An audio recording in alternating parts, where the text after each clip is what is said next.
nǹkan ti dé o ẹ̀yin èèyàn nípínlẹ̀ Plateau gbogbo ẹ̀yin olùgbé ìpínlẹ̀ Plateau on your own lẹ́wà o on your own lẹ́wà tẹ́ bá ń gbọ́ on your own tẹ́ ò bá gbàgbé ẹ̀yin èèyàn ìṣẹ̀lẹ̀ aburú tó wáyé ní Palm Sunday lọ́jọ́ Sunday tó kọjá yìí táwọn bandits àwọn agbésùmọ̀mí tí wọ́n ṣe àkọlù sípínlẹ̀ Plateau ní Àǹgwárùkùbá tí wọ́n pa ọ̀pọ̀lọpọ̀ àwọn èèyàn lọ pa olóyún pọmọdé pàgbà pọkùnrin pọbìnrin tẹ́jẹ̀ bẹ̀rẹ̀ sí ní ṣàn làbàlàbà lọ́jọ́ Sunday tó kọjá yìí ìjẹ́ mọ̀ pé gbà tí gómìnà Caleb tí ó fi wá síbi tíṣẹ̀lẹ̀ yẹn ti ṣẹlẹ̀ inú amọ̀ tank ni bàbá wà o bàbá gbórí pamọ́ sínú amọ̀ tank nígbà tó tọ́rọ̀ bá ti ń le débi wípé gómìnà lù láwọn aráàlú tó yẹ kó máa dáàbò bò tó jẹ́ pé ara tiẹ̀ ni wọ́n ń dáàbò bò báyìí ẹ rí i pé on your own ní gbogbo yín wà ẹ̀yin ará ìpínlẹ̀ Plateau ẹ̀yin tẹ́ bá níyàn sí ìpínlẹ̀ Plateau ẹ jẹ́ tètè máa sọ fún wọn báyìí kí wọ́n tètè máa kú òun bẹ̀ torí pé kí ni késekése lélẹ̀ tí wọ́n rí o bàbá kàsàkàsà ṣe ń bọ̀ lọ́nà tọ́rọ̀ bá ti lè débi wípé gómìnà lù gan ń forí pamọ́ ẹ rí pọ́rọ̀ tí ó ti lè kọjá àyè lánàá òde yìí ààrẹ Bọ́lá Ahmed Tinubu wọ́n ṣe àbẹ̀wò sípínlẹ̀ Plateau ǹjẹ́ jẹ́ mọ̀ pé ààrẹ ò tẹ́rú tí ń lọ síbi tíṣẹ̀lẹ̀ aburú yẹn ti ṣẹlẹ̀ ààrẹ wa wọn tẹ́rú tí ń lọ síbi ìṣẹ̀lẹ̀ abàmì yẹn tó ti ṣẹlẹ̀ wọn lè lọ síbẹ̀ pẹ̀lú ọ̀pọ̀lọpọ̀ àwọn àjọ DSS àwọn ọmọ ológun àwọn security lónírúurú tí ń ṣọ́ ààrẹ wa lọ́tún lọ́sì tí ń ṣọ́ wọn lójú nímú wọn lè lọ síbi tí event yẹn ti happen the same thing applicable to their governor Caleb ìgbà tóun náà máa lọ síbẹ̀ ọ̀pọ̀lọpọ̀ àwọn ẹ̀ṣọ́ aláàbò ló yí káàkiri pẹ̀lú gbogbo security náà bàbá yẹn ò tẹ́rú tó lè jáde very dark man nìkan ní òní security kò ní nǹkan kan ó lọ síbẹ̀ ó ṣàyàkókò nàkí ó lọ síbẹ̀ straight forward ó lọ síbi tí event yẹn fourth arm of the government nìyẹn o nígbà táwọn tó jẹ́ government wa gangan tí wọ́n kájú ẹ̀ tí wọ́n láàánú mẹ̀kúnnù lójú wọ́n láàánú àwọn aráàlú lójú tó jẹ́ pé very dark man lásánlàsàn ló wá ń play role tó yẹ káwọn ìjọba wa tó yẹ kí wọ́n máa play ẹ rí pé nǹkan ti dé bá wa báyìí lórílẹ̀‐èdè Nàìjíríà ẹ̀yin èèyàn ìjẹ́ mọ̀ pé lánàá òde yìí President Bọ́lá Ahmed Tinubu wọ́n ní airport tí ń bẹ nípínlẹ̀ Plateau ibi tí bàálù wọn private jet wọn tó tura drop wọn jẹ́ báyìí ibẹ̀ yẹn náà sáré organize gbogbo meeting tí wọ́n ṣe lánàá tí ààrẹ sọ pé òun fẹ́ lọ bá wọn àwọn tíṣẹ̀lẹ̀ aburú tó ṣẹlẹ̀ sí òun fẹ́ lọ bá wọn kẹ́dùn airport ní president wa ti ń bá wọn kẹ́dùn gọ́vnà tiwọn náà inú amọ̀ tàǹkì lòun náà wà ṣáwọn olórí la ní ìbá ẹ̀yìn èèyàn ṣó lórí làwọn eléyìí ta ní lórílẹ̀‐èdè Nàìjíríà abẹ́rẹ́ rí pé nǹkan ti dé ẹ wò ó ẹ̀yin tẹ́ bá ní èèyàn sípínlẹ̀ Plateau ẹ tètè lọ́ọ́ máa mú wọn kú o lọ́kọ̀ọ̀kan léjèèjì báyìí kọ́ má bàa fẹ̀mí wọn kọ́ má bàa fi ṣòfò dànù kí ni ìdí tí mo fi ń sọ báyìí ẹ wò ó gómìnà ìpínlẹ̀ Kaduna ẹ wo fọ́nrán tẹ̀ ń wò sálẹ̀ yìí yunifásitì tí ń bẹ ní Jos UniJust àwọn gómìnà àwọn aráàlú ibòmíì tó mọ̀ pé àwọn ọmọ wọn bẹ́ẹ̀ bẹ́ẹ̀ wọ́n ti lọ́ọ́ evacuate wọn kúrò lọ́kọ̀ọ̀kan léjèèjì ẹ wo fọ́nrán tẹ̀ ń wò yìí ṣé ẹ rí fọ́nrán yẹn gómìnà ìpínlẹ̀ Kaduna lẹ́ ń wò yìí o ó ti lọ kó gbogbo àwọn ọmọ tó jẹ́ ọmọ Kaduna gangan indigenous people of Kaduna ó ti lọ kó gbogbo wọn kúrò pátápátá ní UniJust ní yunifásitì tí ń bẹ ní Jos nípínlẹ̀ Plateau ẹ tún wọlé náà gómìnà tìpínlẹ̀ Bauchi headline lẹ́wọ̀n yìí o wọ́n ní Plateau unrest Benue evacuate indigenes from UniJust wọ́n láwọn àwọn ọmọléèwé tí ń lọ síbi 600 in numbers làwọn ìpínlẹ̀ Benue gómìnà wọn ó ti ní kó ètò máa bóun ká àwọn ọmọ gbogbo àwọn aráàlú Benue wọ́n ti lọ kó ogun padà wálé pátápátá ni o ẹ máa gbọ́ ọ wọ́n ní the statement read in part following the recent attack on Àǹgwárùkùbá and surrounding areas which claimed lives and triggered widespread tension in Jos, Plateau State, Governor Hyacinthe Alia on Tuesday, April 2nd, 2026, commenced evacuation of students of Benue origin studying at the University of Jos back to Benue State with immediate effect ni o torí pé kíni wọn ò fẹ́ fẹ̀mí àwọn ọmọ ìlú wọn tí ń kàwé ní Jos, wọn ò fẹ́ fẹ̀mí wọn ò fẹ́ fi ṣòfò dànù. According to the statement, the evacuation of the students was necessary to safeguard the lives and widespread of the people, especially the future leaders studying far from home. Already, over 600 students of Benue origin have been successfully evacuated back home, with another batch of buses deployed to Jos. To help evacuate the remaining set of students and other indigenes of the state willing to return home, given the current tension in the capital city, the statement further read. Ẹ̀yin èèyàn ṣe ń gbọ́ báyìí, gbogbo àwọn ọmọ wọn tí ń bẹ ní Jos pátápátá ni wọ́n ti kó wálé. Wọ́n ní bọ́ọ̀sì àkọ́kọ́ ti wá kó àwọn èèyàn bíi 600 students ni wọ́n ti kó padà lọ sí Benue.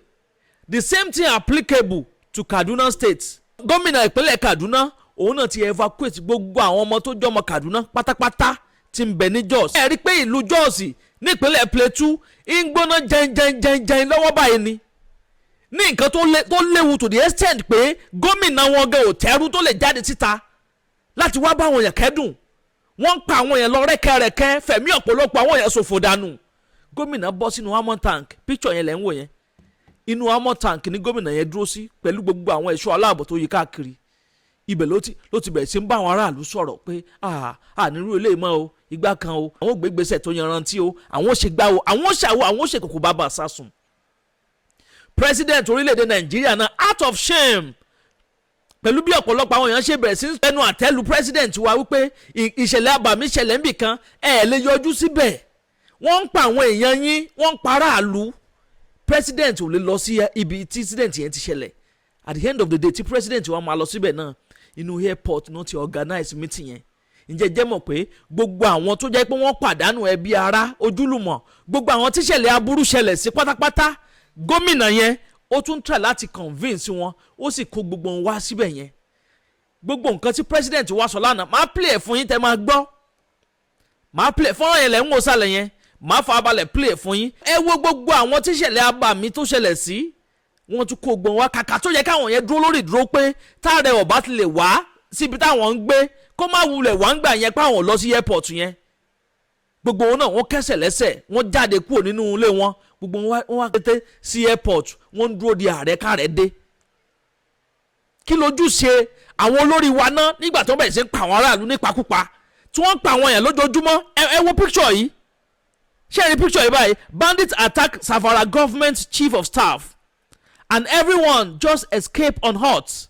Ẹ wo bó ṣe yìnbọn mọ́ àwọn chief of staff ní Savara nìyẹn o, gómìnà ìpínlẹ̀ Savara lẹ́ ń wò yìí. Ẹ wo bó ṣe yìnbọn mọ́ mọ́tò ẹ̀ tó ń fẹ́ pàdánù.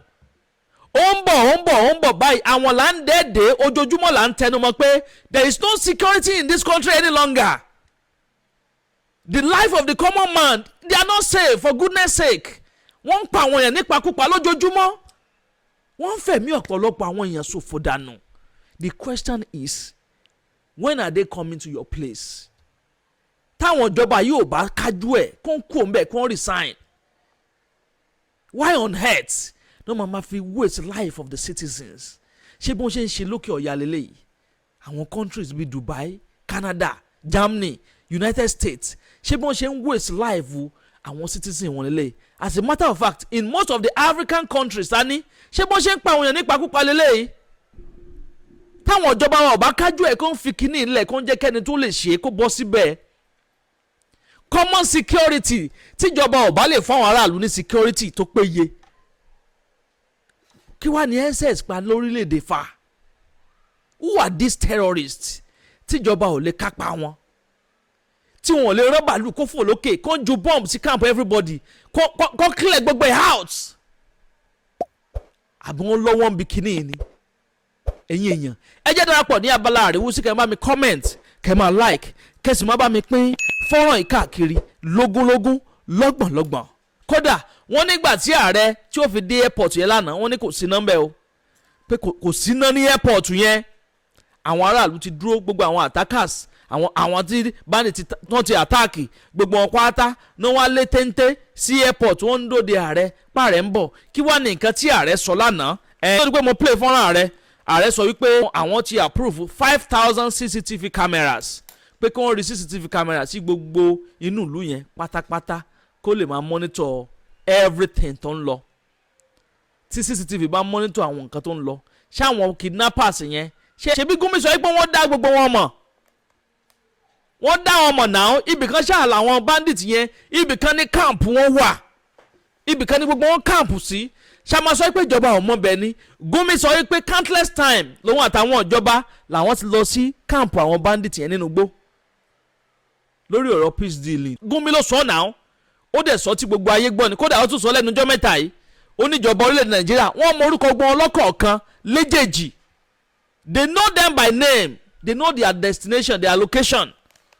So the question is why tíjọba ò fi take ìgbésẹ̀ tí wọ́n fi gbé ìgbésẹ̀ tó yẹ kó gbé lórí ọ̀rọ̀ yìí, tí wọ́n fi ń fi ẹ̀mí ọ̀pọ̀lọpọ̀ àwọn èèyàn tí wọ́n fi ń ṣòfò dànù, tí wọ́n fi ń ṣòfò dànù. Ẹ wo màmá tó pàdánù ọmọ níbi àkọlù yẹn tí fúnra àwòrán ẹ̀ bẹ̀rẹ̀ sí ń jà káàkiri. Ó wa ọmọ yẹn má yàbá ẹ̀ ní, ó wa ọmọ yẹn mọ́ gbá yàbá ẹ̀ ní, tẹ́mi sì fi jábọ́ lẹ́nu ẹ̀ ọmọ tó bá ọmọ ọkùnrin ṣoṣo kan tó ní láyé nìyẹn.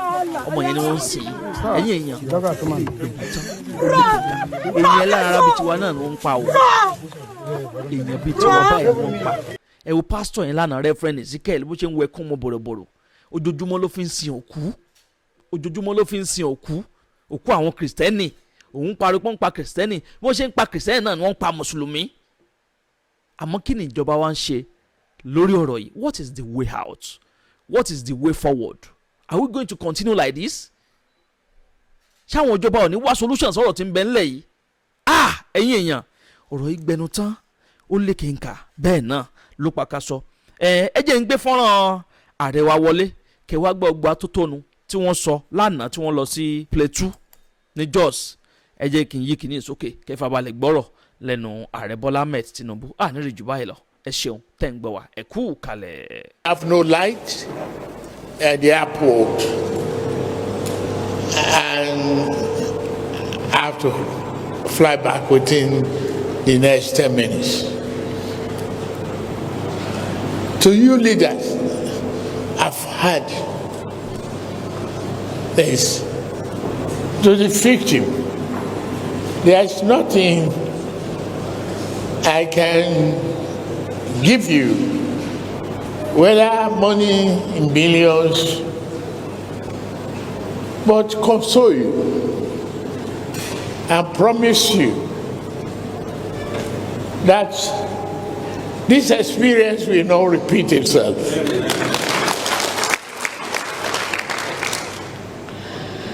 I take, for example, Favor Roda. I know the pain. I see how on the video you head on to Ayuba and the pain and agony in your heart. But it's only God. It's only God who can give you joy and comfort. No amount of money can pay all of you back. Yes, as government, we will try our best to comfort you, to work with you. The best solution is for just to be just. The one that people like us grew up to know.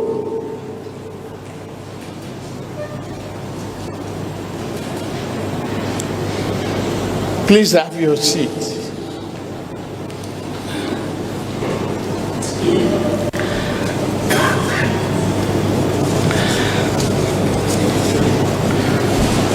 I salute all of you leaders. But I've had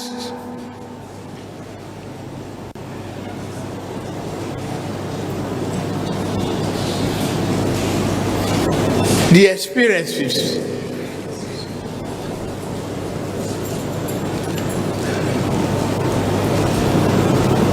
of the past.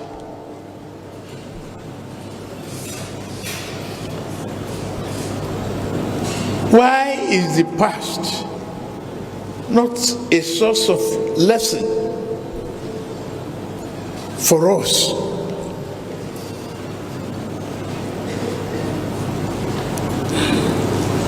I've listened to Jan, I've listened to Washi, I've listened to Nachawu, I've listened to the governor. Governor, you and I were elected on a promise of peace and prosperity, not to comfort and create widows and widowers.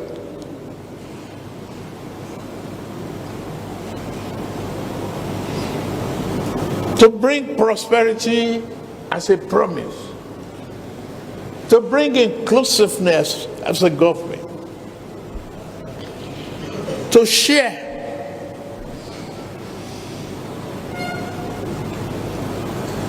the hope and aspiration of everyone, to lead our youths. And if they are represented here, let me give this assurance. I don't want to be here commiserating and consoling. I want to be here to establish peace.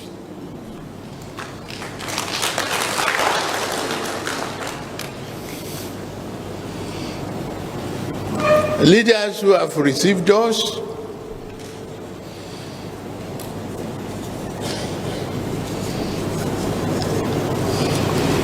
who had accommodated us politically.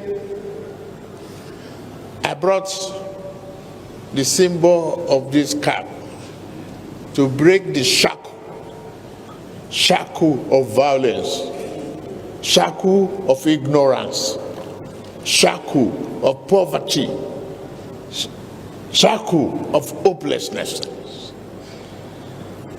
We must break it together.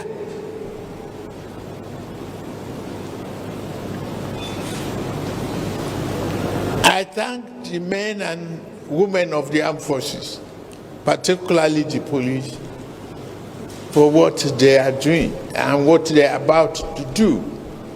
You must unearth and find the killers. I'm glad IGP is here. I'm glad Coas is here too, Chief of Army Staff. I'm glad the Minister of Defense is here.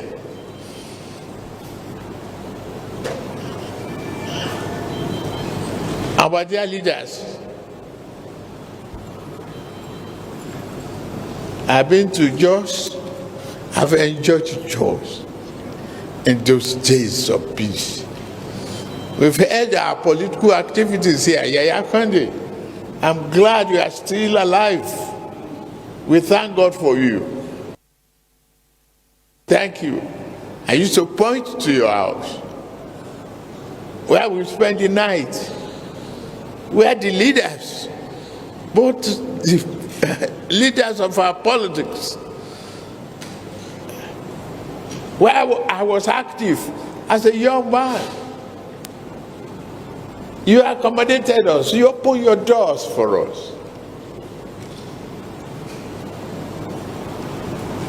Then why do we build a division? Our promise then was progressive development, improved standard of living for our people. Not to bury, but to develop.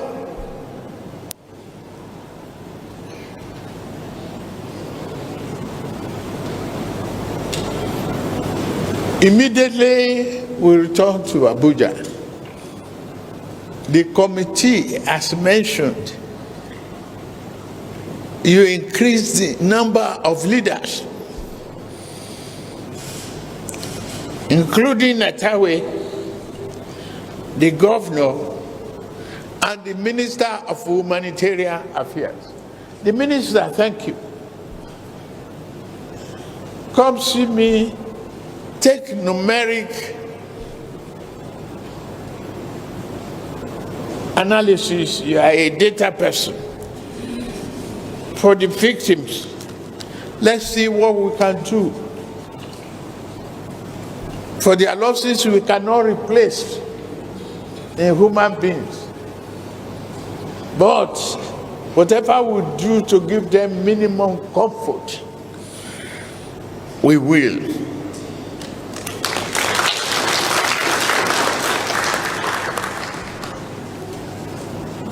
Thank you, Bosun Tijani, the Honorable Minister, for communication. Is here to give you assurance we are going to install immediately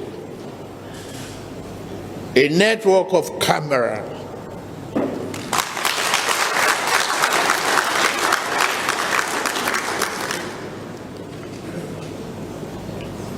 that will help the law enforcement agencies to identify the troublemakers instantly.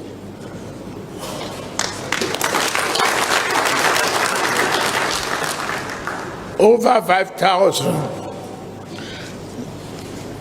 job network, but soon you can yield some time and give the assurance, because the time is flying.